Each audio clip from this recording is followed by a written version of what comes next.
our lecture. Bismillahirrahmanirrahim. In chapter number 5, there was one question that we left, because of the time we were unable to complete it. So first I will do that question and then we'll move to the practice questions for chapter number 6. Chapter 6 हमने उसकी theory तो कर ली capital budgeting की, आज उसके practice questions कर लेंगे. लेकिन ये चैप्टर 5 में भी हमारा एक क्वेश्चन जो है ना रहता था, जो कि फाइनेंशियल फोरकास्टिंग वाला जो है ना चैप्टर, उसमें ये क्वेश्चन नंबर 8 हमने नहीं किया था, 7 क्वेश्चन हमने कर लिए थे. तो let's do this question first and then will start the practice question for chapter 6. Question is, PS Furnishings generated $2 million in sale during 2005 and its year-end total assets were $1.5 million. Also at year-end 2005, current liabilities were $500,000 consisting of $200,000 of notes payable, $200,000 of accounts payable and $100,000 of accrued liabilities. Looking ahead to 2006, the company estimates that its assets must increase by 75 cents for $1 increase in sales. PS profit margin is 5% and its retention ratio is 40%. How large a sales increase can the company achieve without having to raise funds externally?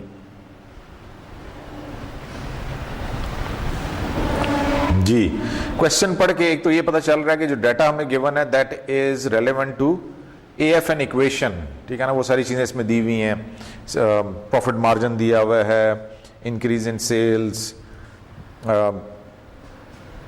Basic. और find out हमने क्या करना है, how large a sales increase can the company achieve without having to raise funds externally.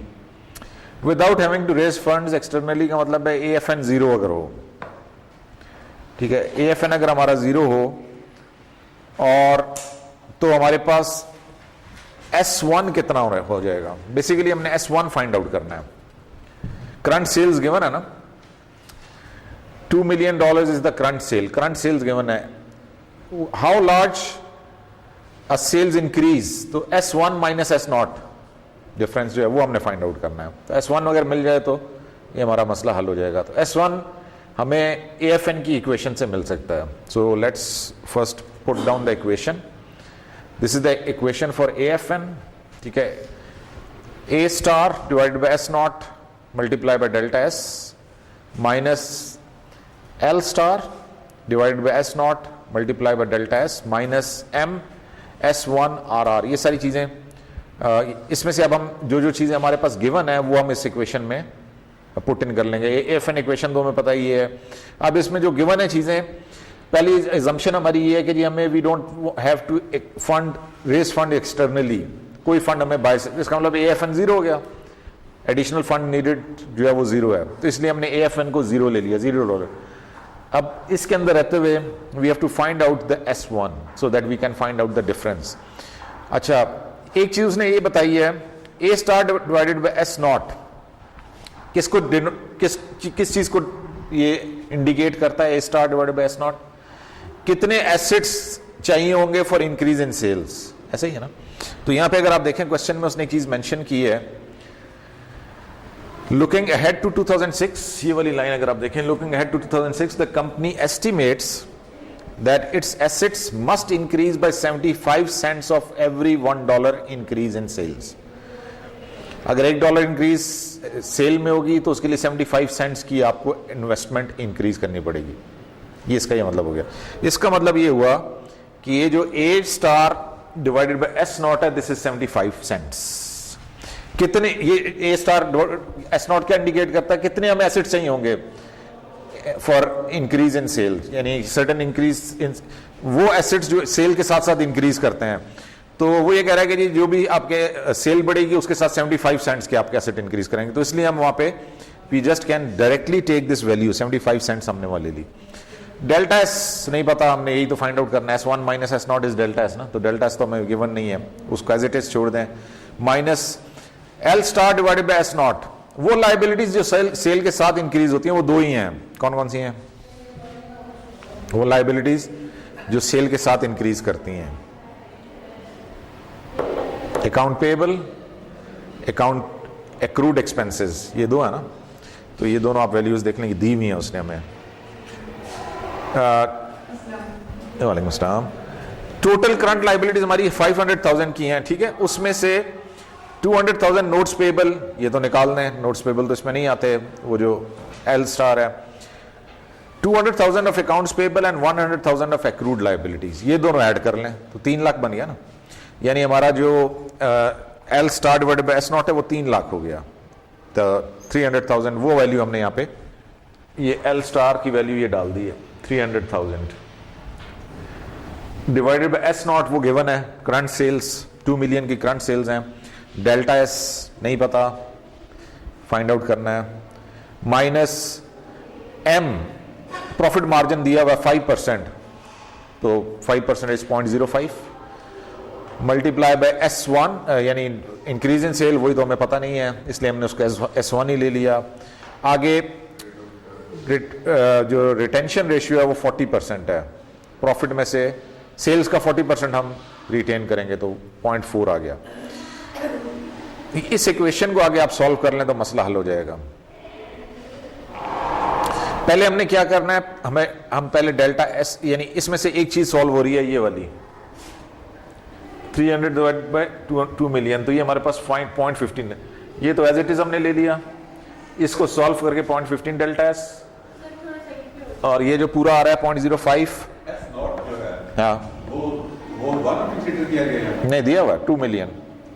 S naught is current sales, वो दिया हुआ ना, current sales 2 million की हैं। तो सिर्फ एक स्टेप हमने, अच्छा 0.05 मल्टीप्लाई बाय 0.4 ये भी सॉल्व हो जाएगा ना, वो 0.02 आ जाता है। इक्वेशन यहाँ पे इस ये फॉर्म आ गई इक्वेशन की। अच्छा अब इसमें फर्दर डेल्टा एस वाली जो है वो आपस में सॉल्व हो सकती हैं, सॉल्वेबल है ना। S1 माइनस S0 उसकी जगह पे रख देंगे, वो बाद में, इससे आगे अगला स्टेप यही आ रहा है, लेकिन उससे पहले हम डेल्टा एस को भी सिंप्लीफाई कर सकते हैं ना, ये भी सिंप्लीफाई हो जाएगा ना। 0.75 में से 0.15 माइनस करें तो 0.6 आ गया। अब जब ये इक्वेशन हमारे पास आ गई, ये चीज आ गई ना, ये आ गई, इसमें से अब हम S1 और S0 को अलग कर लेते हैं, यानी डेल्टा एस को रिप्लेस कर देते हैं विद S1 माइनस S0। तो अगेन S0 तो गिवन है, समझ आ रही है इक्वेशन किस तरह लेके चल रहे हैं हम, स्टेप वाइज सॉल्व होती जा रही हैं, जो जो चीजें सॉल्व होती जा रही हैं उनको हम बीच में से निकालते जा रहे हैं। आखिर में हमारे पास सिर्फ S1 ही बच गया जो नहीं सॉल्व, जो कि हमें नहीं पता, बाकी सारी चीजें तो दी हुई हैं।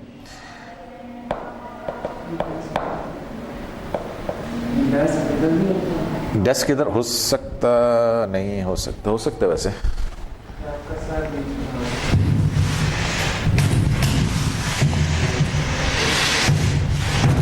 मेरा ख्याल अब बेहतर होगा। अच्छा वो जो सारी हमारी ऊपर से इक्वेशन चल रही थी, सॉल्व होते होते स्टेप वाइज लास्ट ये स्टेज आ गई, यहां तक हम आ गए। 0.6 S1, 0.6 को इससे मल्टीप्लाई 0.6 को इससे मल्टीप्लाई करें तो 1.2 मिलियन, माइनस ये तो ऊपर से आ रहा है 0.02 S1। अब S1 सॉल्व हो सकता है, 0.6 में से 0.02 माइनस करें तो 0.5 रेट, यस, क्योंकि उसने मेंशन किया हुआ ना कि we don't have to, there is no requirement, we don't have to get funds externally, जो वर्ड है ना वो यहाँ पे, ये लास्ट वर्ड अगर आप देखें ना, how large a sale increase can the company achieve without having to raise funds externally, ये जो वर्ड है ना without having to raise fund externally, यहां से हमने एज्यूम किया है AFN टू बी 0। AFN यानी हम सारे अपने रिसोर्सेज से हमने पूरा करना है, तो फिर AFN 0 हो गया, एडिशनल फंड्स तो कोई नहीं रिक्वायर, इसलिए AFN को हमने 0 एज्यूम किया। ओके जी, अब हम यहां तक पहुंच गए, दिस इज द अब इसमें 0.6 0.02 ये भी चेंज हो गया तो 0.58 रह गया। इस 1.2 मिलियन को हम left side of the equation ले गए, यहां माइनस है तो उस साइड जाके प्लस हो जाएगा। 1.2 million is equal to 0.58 S1। अब S1 इधर ही रहने दें तो ये 0.8 इसके नीचे डिवाइड हो जाएगा ना, 1.2 मिलियन से डिवाइड हो जाएगा 0.58, तो हमारे पास 2,68,965.52 S1 की वैल्यू निकल आई। जब S1 निकला है तो we can calculate the difference S1 minus S0, वो आ जाएगा 68,965.52. तो this indicates that sales can increase by this amount 68,965.52 without additional funds being needed. अब हमें इतनी सेल्स हम बढ़ा सकते हैं विदाउट एनी फर्दर इन्वेस्टमेंट, या एक्सटर्नल फंडिंग के बगैर हम सेल्स बढ़ा सकते हैं. ठीक है, तो बेसिकली क्वेश्चन जो था वो AFN का था, सिर्फ उसमें दो एजम्पशंस हमें देखनी थी, वो हमने ले ली. एक AFN को 0 लेना है और दूसरा हमने इसमें जी जो ये A स्टार था उसको हमने 75 सेंट लिया, क्योंकि उसने मेंशन किया हुआ है कि for every $1 increase in sale 75 cents of assets would increase. तो इसलिए हमने उसको A star divide by S0 को 0.75 लिया.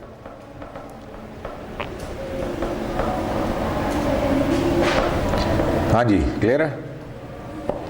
बस ये क्वेश्चन था जो हमारा चैप्टर नंबर 5 का रहता था. बाकी हमने यहाँ पे हमारा ये चैप्टर 5 कंप्लीट हो गया. बाकी हमने कर ली थे सारे क्वेश्चन. ये एक रहता था वो मैंने करवा दिया. Last week we started chapter number 6 और उसकी थ्योरी हमने कर ली थी कैपिटल बजटिंग की. 4 methods of capital budgeting we covered. कौन कौन से थे जी 4 मेथड्स जो हमने कवर किए थे? हाँ जी, बता सकता कोई? कैपिटल बजटिंग में 4 methods of capital budgeting techniques that we covered.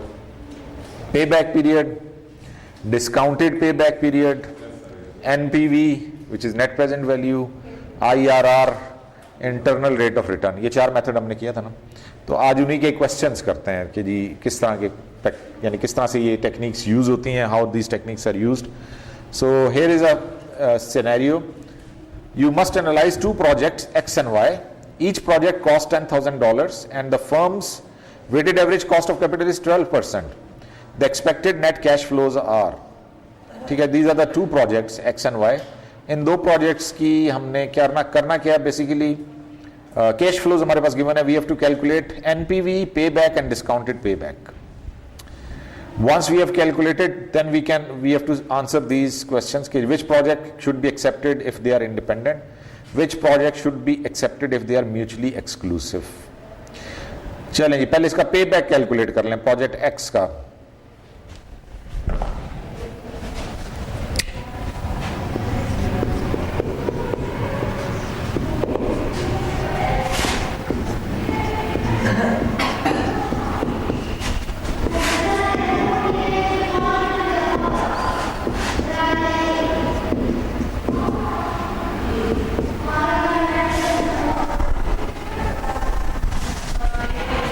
Project X के कैश फ्लोज लिख लें.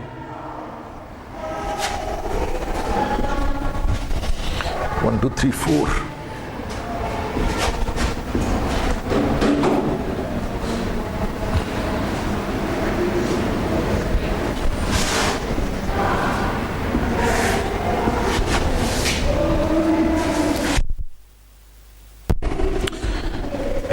At time 0 we have to invest $10,000.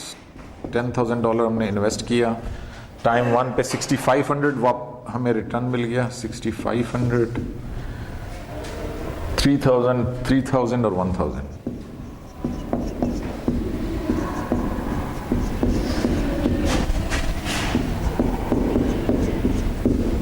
Okay, ये 3, 3 और 1. ओके, नाउ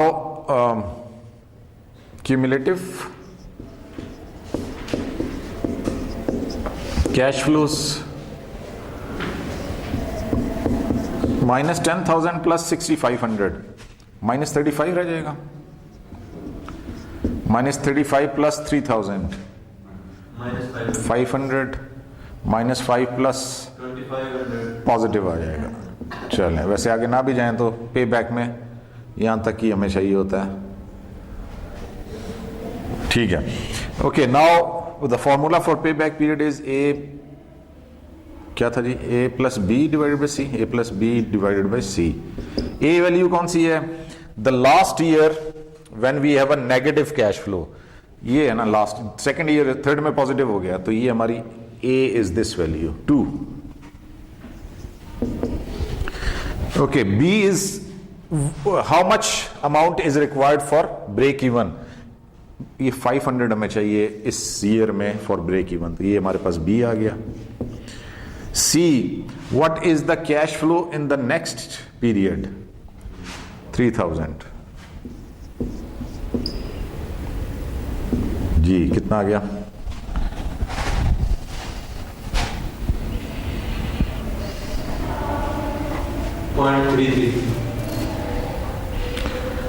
प्रोजेक्ट एक्स 2.17 आ रहा है. 500 और को पहले 3000 डिवाइड कर लेना, वो 1.17 आता है ना, तो 2.1 से 2 को प्लस कर लें तो 2.17 years.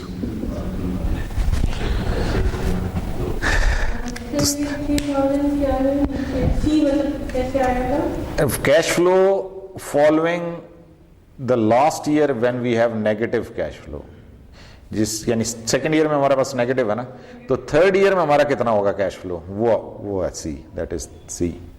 मतलब जिस ईयर में पॉजिटिव हुआ है उस ईयर का कैश. यस.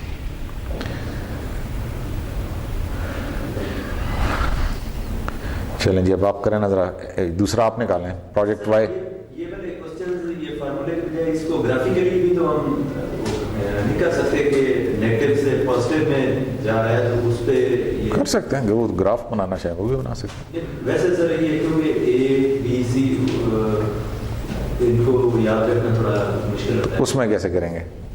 उसमें सर ग्राफिकली ड्रा करके ये ईयर 1 2 3 जिसमें वो खुद करेंगे आप या कंप्यूटर करेगा? खुद करेंगे आप तो नहीं कर सकते ना. पॉइंट्स कैसे कैलकुलेट करेंगे? 2.17 एग्जैक्ट, वो तो पॉइंट कंप्यूटर करे तो कर सकता है, वो तो बता देगा आपको.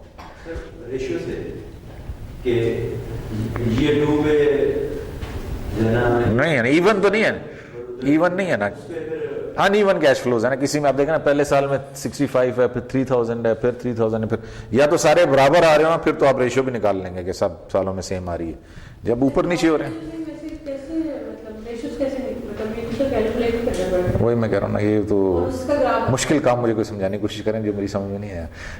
शायद कंप्यूटर भी हो सकता हो, लेकिन मैनुअली तो मुश्किल है. हाँ नहीं, वो ग्राफ से शायद एग्जैक्ट बता सकता है कि लास्ट पॉइंट ये था, यहाँ पे आपका नेगेटिव था, फिर वो निकल सकता है, लेकिन वो आप मैनुअल नहीं निकल सकता. कैसे निकालेंगे? शायद निकाल भी सकते. देखे ना पॉइंट्स, एक वो इवन फिगर नहीं है ना, 10,000 65 33 1, तो वो पता नहीं मैनुअली कैसे, मुश्किल. तब सर वो जब यू वाला ग्राफ बनेगा, हाँ सर तभी पता चलेगा. हाँ ना, तो वो एग्जैक्ट पॉइंट कैसे कैलकुलेट होगा? 2.17 कैसे पता चलेगा? वो सर मुझे नहीं पता. हाँ, ये मुझे भी नहीं पता.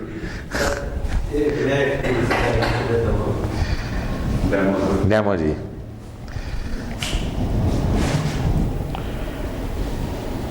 एक पे ईयर हो गया, नहीं वो ग्राफ पूरा बनाना, एक पे ईयर हो गया, एक पे ठीक है, ये तो मैं समझ आ गई बात की.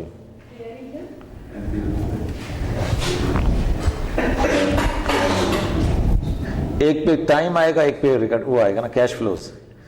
ये टाइम हो जाएगा, ये टाइम हो जाएगा, ये वो टाइम टाइम होगा. अच्छा 0 ये 1 होगा. हाँ 2 और 3 के दरमियान. हाँ 2 और 3 के बीच में कहीं आएगा. ये 1 यहाँ पे 2 यहाँ पे 3, चलो इसके बीच में कहीं आ गया. चलो हाँ जी. अब इन दोनों के दरमियान जो है वो चेंज पॉइंट है. हाँ, ठीक है, तो यहाँ पे जो वैल्यू बन रही है वो है -30 -500 -5 है. और वो ऊपर बन रही है, ऊपर यहाँ पे ये 3000 प्लस या 2500. हाँ 25. अच्छा, इन दोनों के दरमियान ये जो डिफरेंस है ना, ये 1 है. 1 ये है.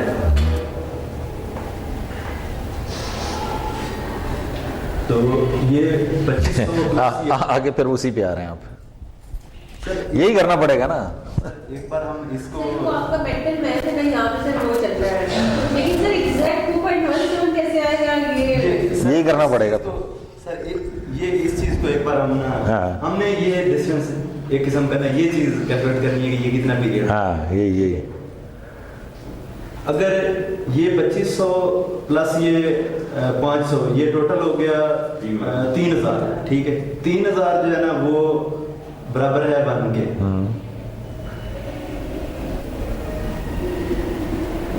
ठीक है, तो ये हमने पहला कैलकुलेट करना है। तो 500 ये वाला 500 है, टोटल जो है वो 3000 है। तो इधर ही आ गया।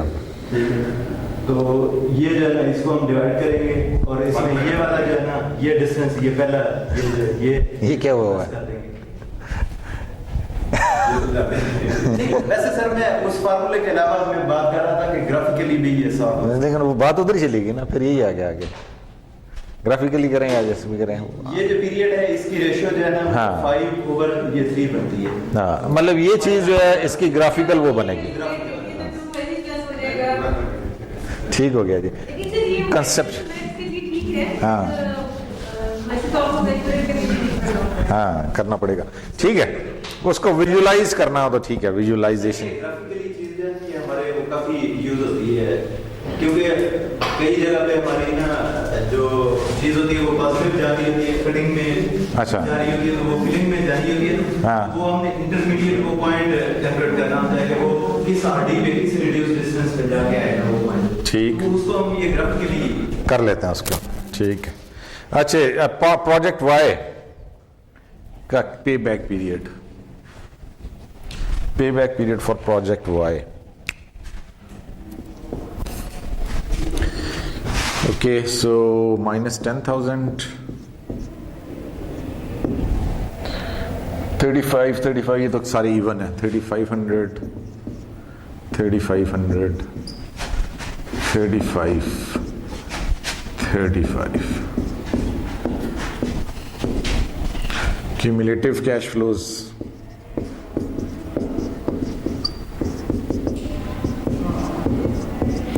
minus 10 plus 35, 65 plus ये भी माइनस है, okay. minus 65 plus 35 minus 3,000 plus 500, okay. So आगे जाना तो 4,000 हो जाएगा। A plus B divided by C. The last year when we have negative is 2. अच्छा, the amount required for break even is 3,000. B हो गया और C 35.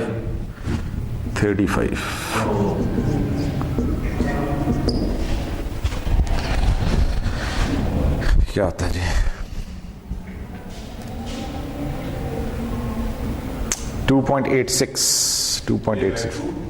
2.86 years.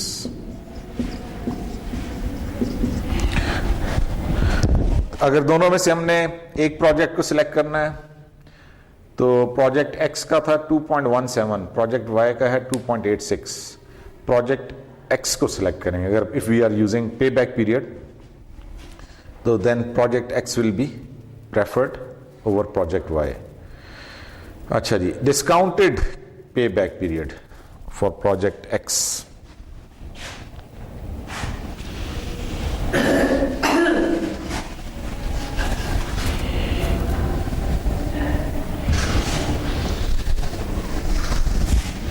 Discounted payback period.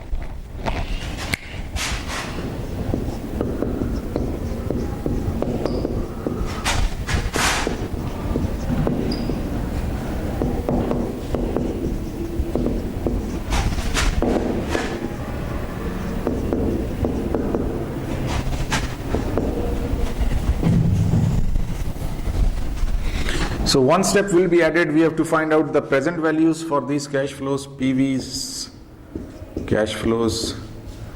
ये तो 10,000 ही रह जाएगा। 3,500 का present value, अच्छा ये प्रोजेक्ट वाई की लिखी हुई है, पहले प्रोजेक्ट एक्स की कर लें। इसी को कर लेते हैं ना पहले। चल इसी को कर लें, फिर प्रोजेक्ट वाई के इधर चेंज कर लें हेडिंग। पहले प्रोजेक्ट वाई का कर लें। 3500 की जो पीवी आएगी, अच्छा वो हमारे पास रेट दिया हुआ 12%, 12% ही था ना क्वेश्चन में, जरा देख लें। Weighted average cost of capital वैक इज 12%, 12% के हिसाब से इसकी प्रेजेंट वैल्यू 3500 की प्रेजेंट वैल्यू कैसे निकलेगी?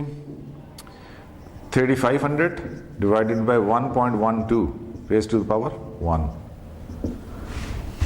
ये इसकी प्रेजेंट वैल्यू आ जाएगी, जो कि यहाँ पे हमारे पास निकली हुई है।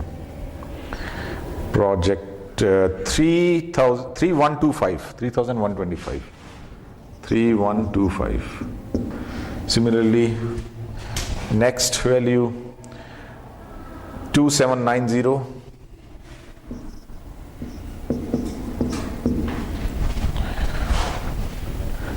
टू 491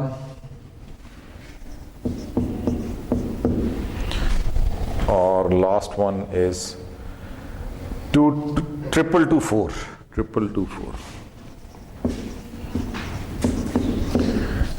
Now cumulative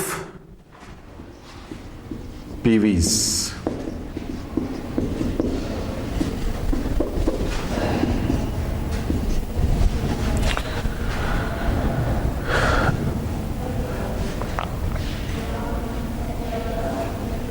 ऐड करते जाना, -10,000 प्लस 3125 -6875,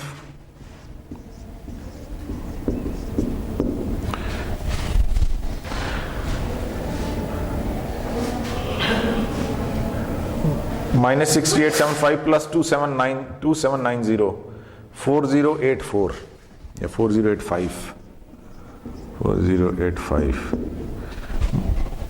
माइनस 4085 प्लस 2491 1594 प्लस 2224 631 आ जाएगा या 630 आ जाएगा। ये पॉजिटिव आ गया। Now based on that we can find out what A plus B divided by C. Last year when we have negative cash flow is 3. Amount required for break even 1594. PV of cash flow for the next period 2224.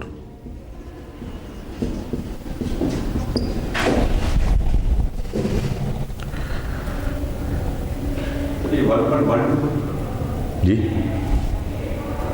1 sir cash flow 10,000 multiply किया गया 300 divide by 1.1, हाँ divide किया, divide उसकी present value तो ये आई ना present value 3125। इसको जब हम करेंगे तो 3500 divided by 1.12 raise to power 2, फिर वो हो जाएगा, फिर रेज टू पावर 3 करेंगे, फिर रेज टू पावर 4 करेंगे।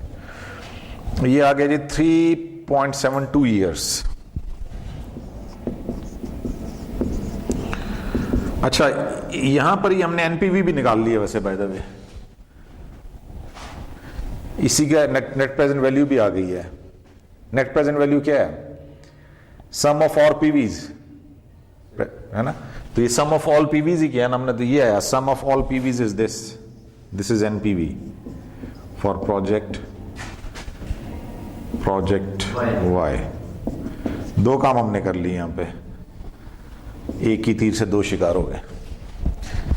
ठीक है, एनपीवी भी निकल आया और हमारा डिस्काउंटेड पे बैक पीरियड भी इधर ही हो गया।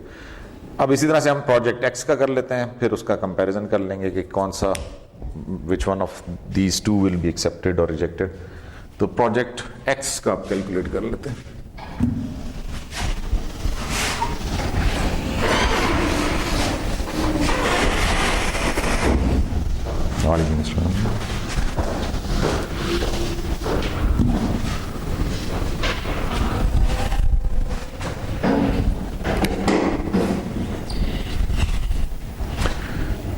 -10,000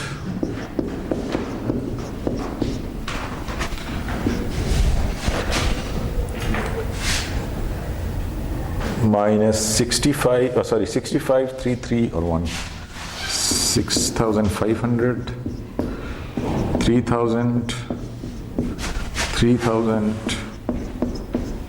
1,000.